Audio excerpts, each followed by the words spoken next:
First thing Tuesday morning, gonna get my training session out of the way first. So it's about 5:20 right now. Gonna crank that bad boy out, and then go through all the admin work for the day. I just feel better when I get my workout out of the way first, and I have the ability to do it right now because there's not a lot of time constraints, so that's what we'll prioritize. Started off this training session with 5 smooth singles at 255 on the floor press, then went into some heavy cable rows, 175 pounds for 5 sets of 8. That's about the heaviest that I've ever done on the mid-cable row while maintaining somewhat decent form. As soon as these were done, I transitioned into the earthquake bar overhead press, still running a relatively linear progression on these, 79 pounds for 3 sets of 12. Definitely getting an adequate pump, and I'm curious when I move to 225s per side on this overhead press variation, how weebly wobbly it's going to become, as I imagine it will get deceptively difficult comparatively. As soon as I was done with the overhead presses, transitioned into some heavy hammer grip tricep press downs, 72.5 pounds for sets of 15 across, really building out the back of the arms. You can never have enough triceps. Triceps are key. The stronger your triceps, the cooler you look, and the stronger you press. And that's always beneficial in life. Finishing off the triceps, I did throw in a little bit of bicep work. Make sure that we're chasing that pump every once in a while. It's not common, as you've probably noticed, for me to incorporate much bicep work into my training, but from time to time we do so. Really building up the barbell curl, working towards getting that big plate on each side of the bar, maybe for a clean single or double. That'd be pretty cool. All in all, a solid training session. Started the day off on a good note. We've got singles on the good mornings today. That I don't usually do, so it'll be interesting to see how this unfolds. Hopefully, I don't get folded by the weight. That'd be good.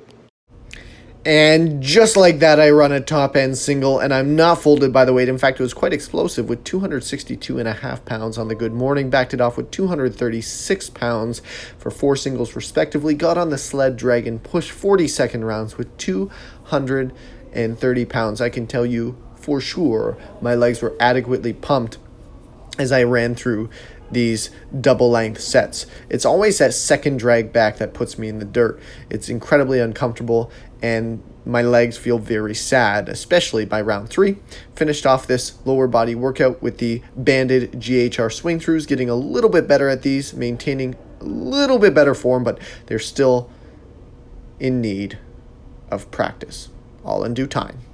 Started this training session off Saturday morning with a top end double on the weighted dip, 340 total pounds. Backed it off to 2 sets with 306 pounds respectively. That's actually an accurate 4 sets of 2 reps.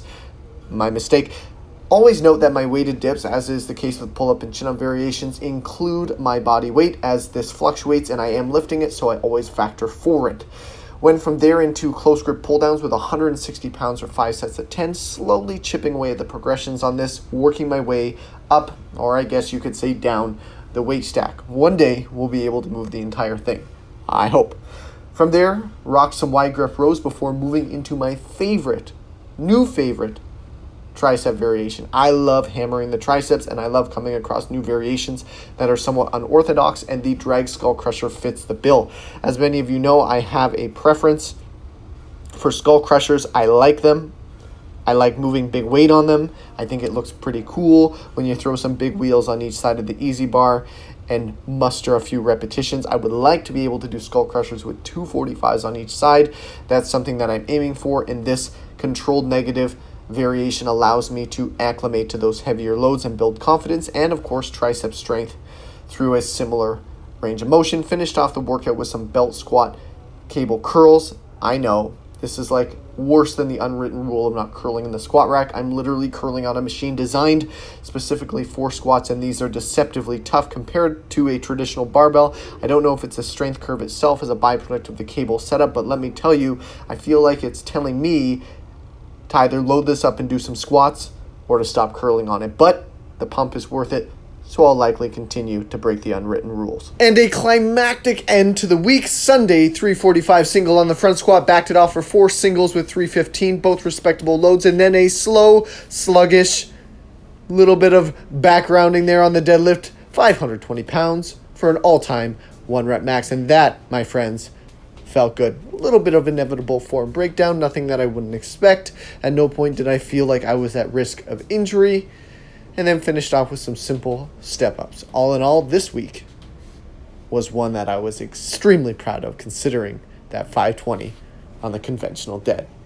I'm a happy guy.